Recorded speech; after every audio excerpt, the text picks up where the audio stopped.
Holy guacamole. Joker 1 is one of the peakest films I've ever watched. Now, I have seen the second one, and I will do a review on that. But I watched the first one 2 days ago, the day before the second one came out. And I knew very little about the Joker movie. I knew he shot Murray, and he did his funny little dance on the stairs.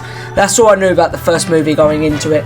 But holy man, Joaquin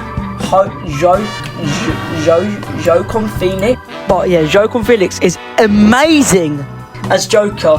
But I want to say the other things I really appreciated with the film. So I really love the cinematography behind it. Yeah, the cinematography was beautiful in the first Joker. How those films are shot, how the film looked alone. It was so good. I loved it. It was such a good film. It was shot so beautifully. Like the scene where he's coming out to Murray's show, where he's, behind the curtain, the light kind of beaming onto him, making like the expression, "This is about me, this is my time to shine." It was shot so well, man, and it was done in such a way you just looked at it with it in awe. Like, it went over the top during like the action scenes, like camera cut, flashing lights. No, it's like a very stand-down film with moody lighting, And what I loved is the moody backdrop with the bright suit. It just pops in a really nice way, and especially in the stair scene, where it's a grainy, dark Gotham with just this bright suit walking down the stairs. It's so appealing towards the eye to look at. And even with the Murray show, with how oversaturated the set is, with Joker's suit then being matching the saturation, the colours just combine so well into one thing. It's so well shot, and hats off to the direction team who did this. I loved how realistic it was too. Like, this could really happen to anyone.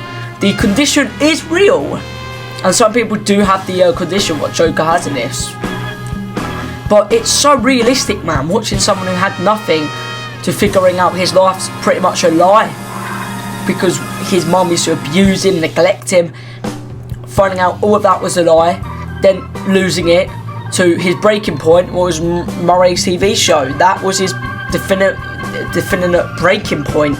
That was when he just snapped. That was it. Joker was Arthur, then became Joker. It was really well done, the realism behind it. Like, it went over the top, Joker having some unrealistic backstory, like, my father threw me into a vat of acid.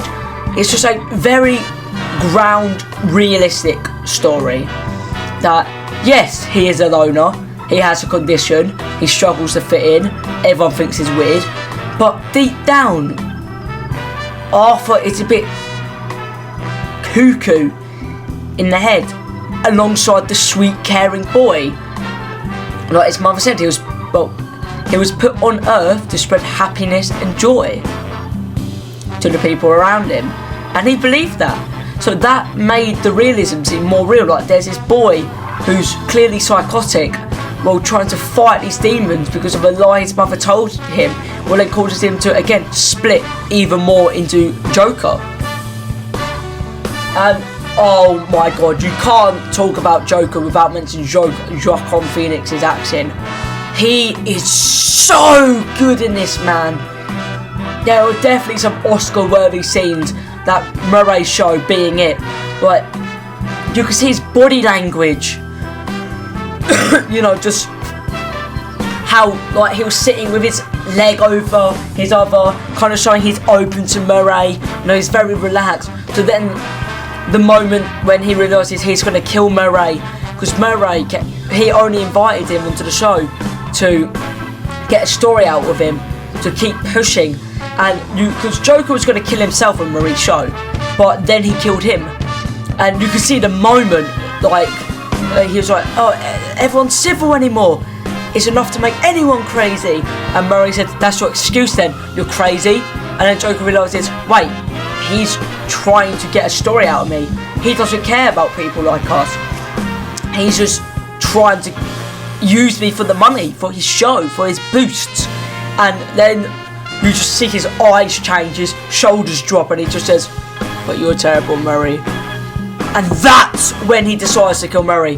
And it's portrayed in such a good way, man. You can just see him just snap the hatred into his eyes. He scrambles to get his words out in some pausing, taking a breath. You can hear the grail, the gravel in his voice, the hatred towards Murray in this scene. His eyes darting across the room, trying to see what the audience will think of him. It's so good, man. He's such an incredible actor, and I don't see how he did not get an Oscar for it.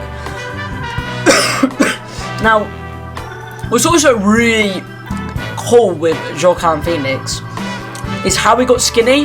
Now, this isn't completely accurate, but he literally had an apple a day to get really skinny, to get into the shape of Joker. It's like what Heath Ledger did, where he locked himself in a room for, I think, a month to get into the role of Joker. Well, fair play. I mean, if you're that committed to a role, then obviously you're going to perform really well. But it was...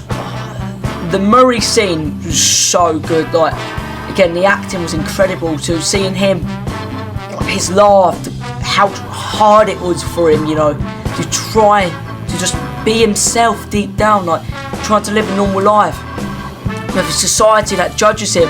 And the film's really well done, that no one will care for you unless you have a good name for yourself. No one cared for Arthur, they just wanted Joker. No one cares about Arthur Fleck, they just want Joker.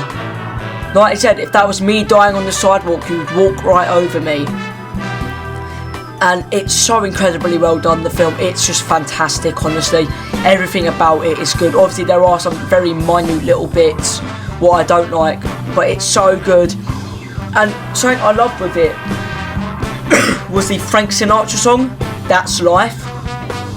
What suits the film so well, man. It's such a good film, honestly.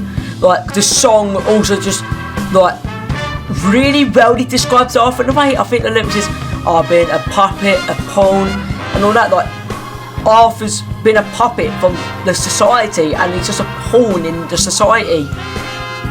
And when it becomes Joker, that's kind of him being the puppet, controlling the society, controlling Gotham. Even within the train scene when he killed them 3 people, you can see as he shot someone, he's mortified. But then after a minute, you see his body language kind of slouch down. He grabs his gun with a firm, shaky hand. You can see the character, the body language, him shaking with anger. He doesn't know what to do. Does he kill him? Does he not? And he thinks killing him is the only way he can stop being tormented. It's so well done, and I really recommend you seeing Joker if you've not seen it. Now, I will be doing a review on the second one, but I am definitely going to rewatch the second one to get my final review on it, my final definitive, answer. But Joker 1, for me, will get a 9.5 out of 10. Good night, and always remember, that's...